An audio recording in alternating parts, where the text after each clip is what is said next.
Passport করতে police verification বাতিল করল অন্তর্বর্তীকালীন সরকারের প্রধান উপদেষ্টা ডক্টর মোহাম্মদ ইউনূস। প্রধান উপদেষ্টার কার্যালয়ে শাপলা হলে আয়োজিত এক অনুষ্ঠানে তিনি এই কথা বলেন। তিনি আরো বলেন, জন্ম নিবন্ধন করতে ভেরিফিকেশন লাগে না, আইডি কার্ড করতে ভেরিফিকেশন লাগে না, তাহলে পাসপোর্ট করতে কেন লাগবে? পাসপোর্ট নাগরিকদের অধিকার, আমরা এই পুলিশ ভেরিফিকেশন বাতিল করলাম। সম্মেলনে অধ্যাপক ইউনূস আরো বলেন, এইগুলোর কোনো কারণ নেই, বিনা কারণে মানুষকে হয়রানি করা। সরকার মানেই যেন মানুষদের হয়রানি করা। এসব থেকে আমাদের বের হতে হবে। সরকার ভিন্ন জিনিস, সরকারের কাজ মানুষের অধিকার তাদের দরজায় পৌঁছে দেওয়া। পাসপোর্ট তো আমার নাগরিক অধিকারের একটা অধিকার।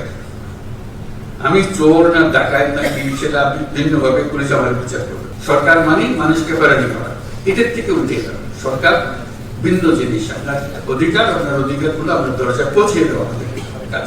এটাই যেন আমরা স্মরণ করি।